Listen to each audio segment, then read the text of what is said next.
اور یہ ایک حساس اصل کی طرف ہم جا رہے ہیں اور بیان کرنا چاہتا ہوں.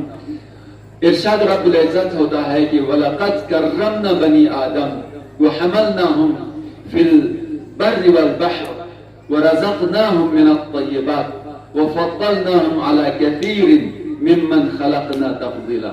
بہت توجہ رہے. دیکھیے دین اسلام نے تمام ادیان آسمانی اور خود اسلام میں بھی جو بطور مشترک اصول پائے جاتے ہیں ان اصول کو بیان کیا جا رہا ہے. کل کی گفتگو سے آپ کو متصل کر رہا ہوں اور آگے بڑھنا ہے. اور اس میں سے تیسری اصل جس کو آج میں بیان کرنا چاہتا, اگرچہ ہر اصل کے اوپر ایک ایک اشرا پڑھا جانا چاہیے, لیکن اس وقت ہمارے پاس اتنا وقت نہیں ہے کہ ایک اصل پر رہیں, باقی اصول رہ جائیں گے. تو ارشاد رب العزت ہوا وَلَقَدْ كَرَّمْنَا بَنِي آدَمَ, ہم نے بنی آدم کو کرامت دی ہے, عزت دی ہے. بنی آدم کہا, مسلمان نہیں کہا, شیعہ نہیں کہا, عیسائی نہیں, یہودی نہیں, یعنی اہل کتاب نہیں ہے نا. قرآن کریم میں بہت سارے مقامات پر یا اہل الکتاب, یا اہل الکتاب, یہود کا نام ہے, نصارہ کا نام ہے, تو خطابات قرآن کریم کے اہل کتاب سے بھی ہے. لیکن اس آیے مجیدہ میں سیکٹ کا نام نہیں ہے, مسلک کا نام نہیں ہے, دین کا نام نہیں ہے, مذہب کا نام نہیں ہے, مکتب کا نام نہیں ہے, بلکہ انسان کو خطاب کیا جا رہا ہے. اب جہاں جہاں تک انسانیت جائے گی, جہاں جہاں تک انسانیت کا دائرہ جائے گا, وہاں تک وَلَقَدْ كَرَّمْنَا بَنِي آدَمَ کا خطاب جائے گا. جہاں جہاں بھی انسان رہ رہا ہو وہ صاحب عزت ہے انسان ہونے کے اعتبار سے. اور خداوند متعال نے تمام موجودات کو, جن کا شمار کوئی انسان نہیں کر سکتا, کوئی احساء میں نہیں آ سکتے کسی بھی چیز کی. ابھی تو سائنس دریافت کر رہی ہے نا بہت ساری چیزوں کو, انوکھی چیزوں کو, عجیب و غریب چیزوں کو, اور دریافت کرنے والا, ڈسکاؤنٹ کرنے والا خود حیران رہ جاتا ہے کہ اس میں کتنے قسم کی باریک حکمتیں, کیا کیا باریک اسرار اس میرے انکشاف میں ہے. کہکشاں سے کہکشائیں منکشف ہوتی جاتی ہیں, ڈسکاور ہوتی جاتی ہیں, لیکن ابھی تک چاند پر قدم رکھنے والا انسان کہتا ہے کہ ہماری معلومات مجہولات کے مقابلے میں قلیل ہیں. سمجھ رہے ہیں میری باتوں کو؟ کہ معلومات یعنی جو کچھ ہمیں معلوم کر لیا ہے, ڈسکاور کر لیا ہے, اس کی تعداد ابھی تک جو کچھ ہمیں معلوم نہیں ہے اس کے مقابلے میں بہت کم ہے. اور یہ بہت کم کتنا زیادہ, توجہ رہے میری طرف, اور یہ جتنا دریافت کیا ہے, ایجاد کیا ہے, انکشاف کیا ہے, یہ کتنا زیادہ ہے. دیکھیے آپ کے سامنے چھوٹے سے پرزے میں اگر یہی باتیں آج سے کچھ ایسا پہلے بتایا جاتا, خبر دی جاتی کہ ایک ہی جگہ میں بیٹھ کر جس سے بات کر رہے ہوتے ہیں اس کو دیکھ بھی رہے ہوں گے اور بات بھی ہو رہی ہوگی, تو سمجھ میں نہیں آ سکتی تھی. آج تو اتنا تیز اور فاسٹ زمانہ آ گیا ہے کہ مجھ سے زیادہ بچہ اس سے جو نیا چیز کو سمجھتا ہے اور سکھا بھی دیتا ہے کہ یوں کرنا ہوتا ہے, یوں جانا ہوتا ہے, اور یوں انٹر ہونا ہوتا ہے, اور اس طرح سے یہ سارا سلسلہ ہے. تو دیکھیے کہ اتنی انکشافات ہیں سائنسی, لیکن اس معلومات کو جب بن نسبت اس چیز کی نسبت سے جو ابھی تک معلوم نہیں ہو سکی ہیں دیکھتے ہیں تو یہ بہت علم قلیل ہے, اور جو معلوم نہیں ہوا ہے وہ بہت سارا ہے. تو خدا کی ان تمام مخلوقات اور موجودات میں ہر چیز میں ہر ایک عجیب و غریب راز پایا جاتا ہے جسے انسانی عقل حیران رہ جاتی ہے. کسی بھی اس طرح کی چیز کی پیدا کرنے کے بعد خدا متعال نے اپنے اوپر فخر نہیں فرمایا, لیکن جب حضرت انسان کو خلق فرمایا تو فرمایا فتبارک اللہ احسن الخالقین, مبارک ہے اللہ جو احسن خالق ہے. خالق صرف خدا ہے, لیکن یہاں پہ ارشاد فرما رہا ہے کہ احسن خالق ہے، اور انسان کو ایک احسن مخلوق بیان فرما رہا ہے خداوند متعال۔ تو اس کے بارے میں ارشاد فرمایا وَلَقَدْ كَرَّمْنَا بَنِي آدم، کہ ہم نے بنی آدم کو کرامت عطا کی ہے۔ بس یہاں پر مذہب اور دین کی کوئی دخالت نہیں ہے۔ جس کو ہم لاجک میں انسان کی تعریف علم منطق میں، اگر کسی منطقی سے، علم منطق کے ماہر سے، پڑھنے والے سے پوچھ لیں آپ کے نزدیک انسان کی تعریف کیا ہے، تو وہ کہتا ہے حیوان الناطق۔ زیادہ اس طرف نہیں جاتا اس لیے کہ آپ کا فن نہیں، آپ کی فیلڈ نہیں، صرف میں بتاؤں حیوان الناطق یعنی انسان مرکب ہے دو چیزوں سے مادی اعتبار سے۔ ایک اس کے اندر حیوانی خصلتیں پائی جاتی ہیں، غرائز پائے جاتے ہیں، مشترک ہے، اور دوسرا جز اس کا ناطقیت ہے، یعنی یہ جو کیا کرتا ہے، ادراک کرتا ہے، درک رکھتا ہے۔ ناطقیت سے مراد درک رکھتا ہے، برہان قائم کر سکتا ہے مطلب کے اوپر، اپنے سود و زیاں کو سمجھتا ہے، اپنے سود و زیاں کو سمجھتا ہے، اور اپنے مستقبل کے بارے میں یہ فیصلے کر سکتا ہے، ادراک رکھتا ہے، ماضی کے بارے میں بھی، حال کے بارے میں بھی، آئندہ کے بارے میں بھی، یہ قوت اس کے اندر ہے، اور اس قوت ناطقیت کی وجہ سے حیوانات سے یہ جدا ہو جاتا ہے، منفصل ہو جاتا ہے، اور یہ ممتاز ہو جاتا ہے۔ تو بس انسان بما ہوا انسان کے یہ تعریف جس پر بھی فٹ آ جائے اور اس کو کرامت حاصل ہے۔ اب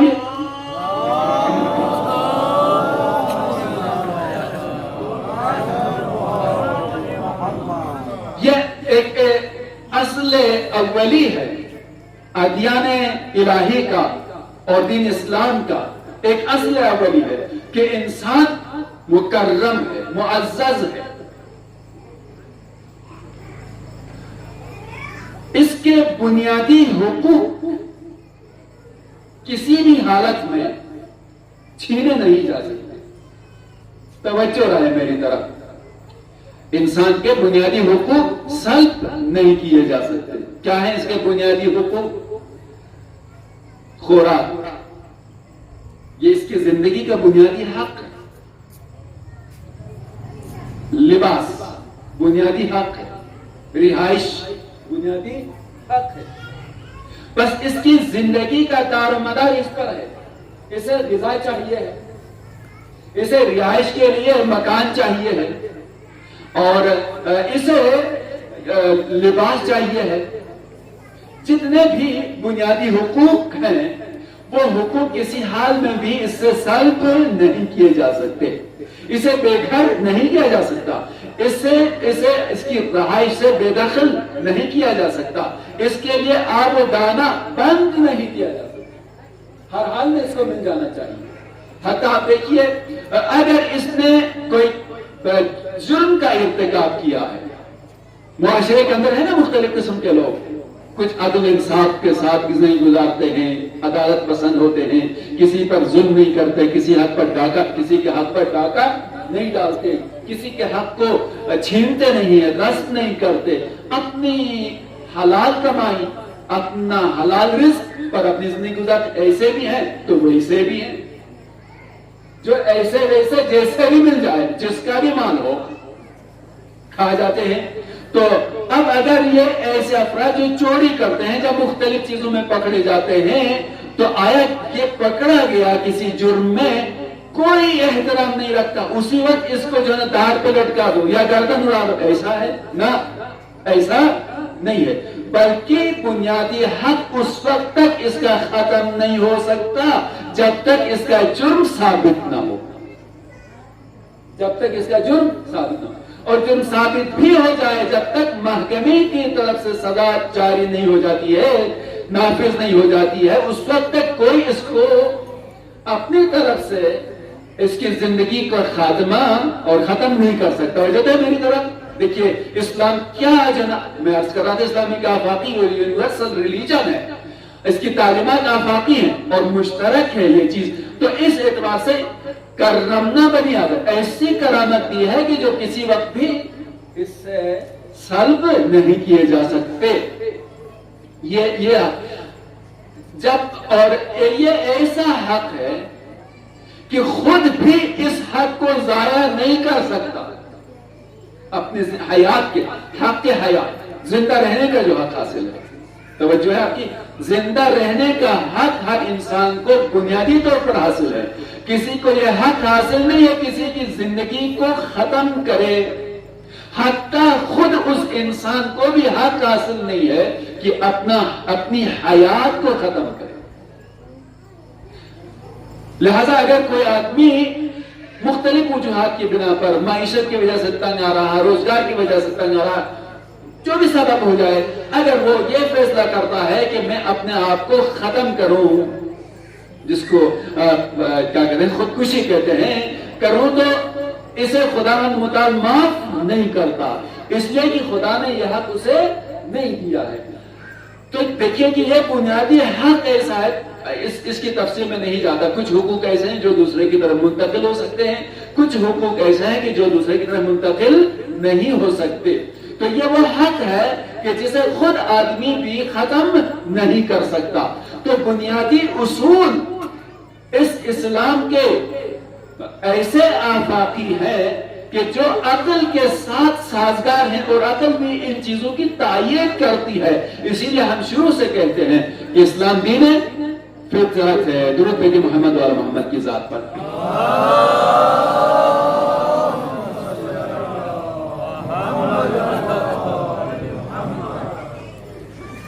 اچھا دیکھیے، میں مثال دیتا ہوں.